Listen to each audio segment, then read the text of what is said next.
Après presque un mois d'attente, j'ai enfin reçu la GeForce RTX 3070 de Nvidia. Je suis super content de vous la présenter puisque je vais pouvoir vous en faire un test. Allez, c'est parti!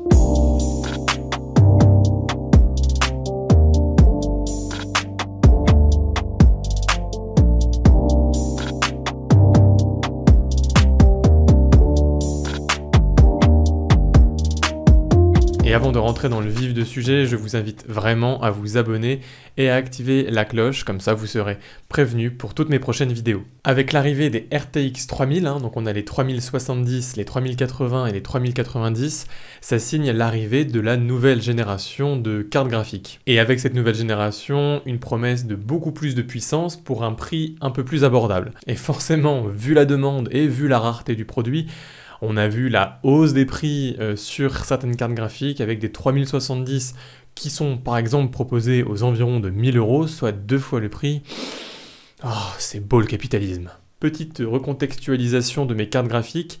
J'ai eu sur une config assez récemment une RX 5700 XT de AMD que j'ai changé pour une RTX 2070 Super de Nvidia dans une vidéo que d'ailleurs je vais vous mettre en fiche et qui a fait quand même débat. Mais à défaut d'avoir pu essayer les nouvelles RX 6800 de AMD puisqu'elles viennent tout juste de sortir, là aujourd'hui on va vraiment regarder ce que nous réservent les RTX 3070 de Nvidia avec ici la Founders Edition. Et donc je vous le disais, le principal intérêt de cette RTX 3070, c'est de proposer un gros gap de performance qui vient tutoyer les plus hautes performances de l'ancienne génération pour un prix beaucoup plus abordable. Enfin, un prix abordable, c'est vrai que c'est une notion vraiment subjective, mais la promesse là, c'est d'avoir des performances d'une RTX 2080 Ti, qui était la carte de référence il y a encore 2 mois, pour un prix 2 fois moins élevé, puisque là on est à 519 €, ce qui en fait la carte next-gen la moins chère actuellement,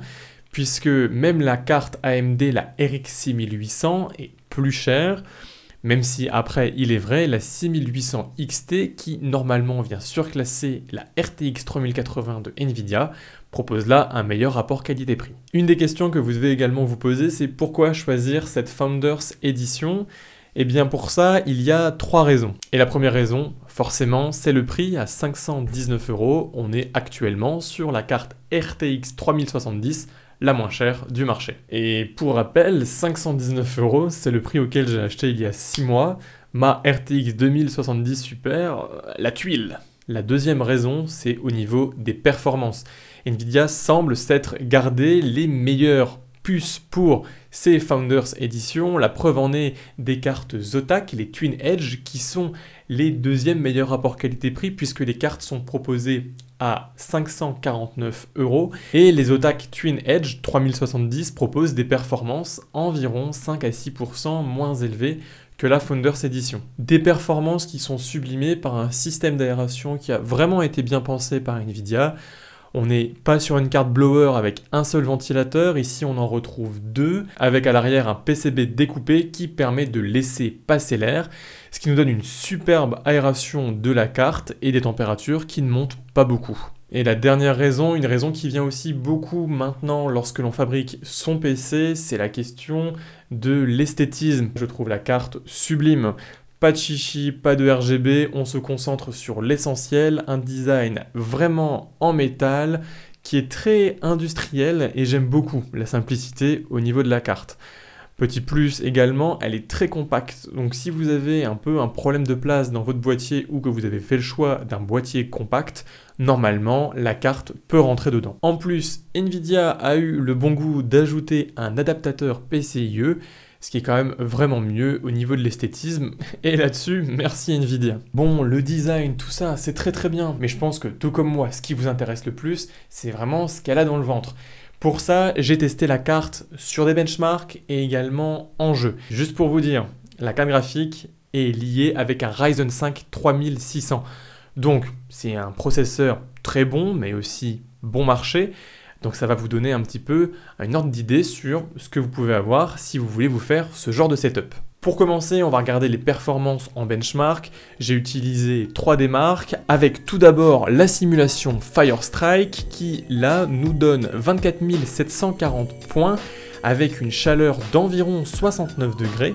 Alors on a ici un score qui est extrêmement bon dans les meilleurs PC qu'on peut avoir, mais on voit qu'on est un petit peu limité par le CPU, mais on peut pas non plus parler de bottleneck. On a quand même une superbe performance et une 3070 qui s'épanouit pleinement.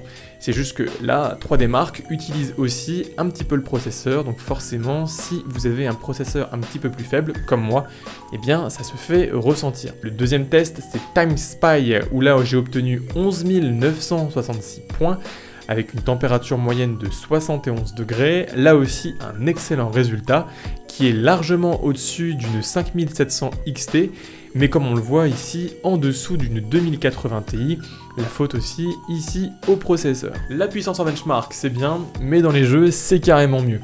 Et pour ce faire, j'ai testé 4 jeux, avec tout d'abord Fortnite qui, en graphisme compétitif, affiche 190 FPS en Full HD. Pour Rainbow Six Siege, j'en suis à 325 FPS, c'est complètement dingue, en ultra et là aussi Full HD. Call of Duty Modern Warfare, lui, affiche 160 FPS, là aussi en ultra et en Full HD. Et GTA V, 115 FPS en ultra et en Full HD.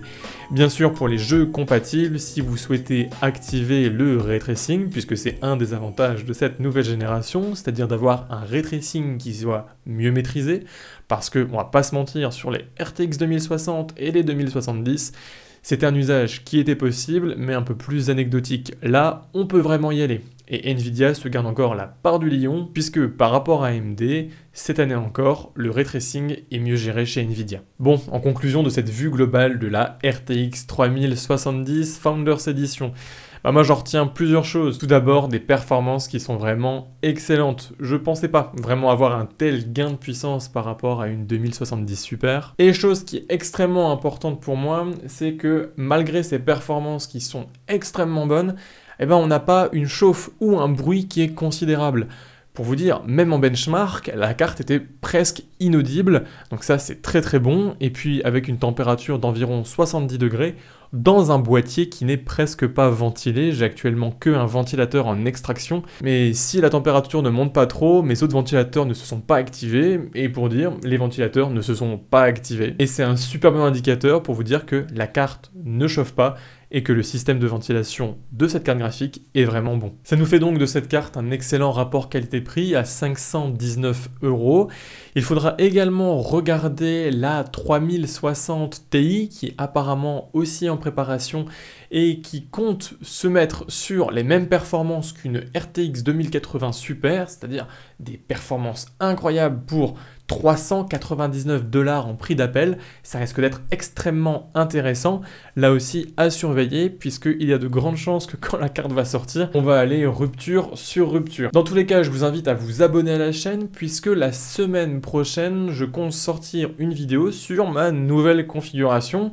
Une configuration très équilibrée qui mêle un petit peu d'ancien et un petit peu de nouveau pour avoir les performances que je vous ai montrées dans cette vidéo avec un prix d'appel de 1000 €. Et dans l'attente de cette prochaine vidéo, je vous dis prenez soin de vous, restez curieux, allez, salut!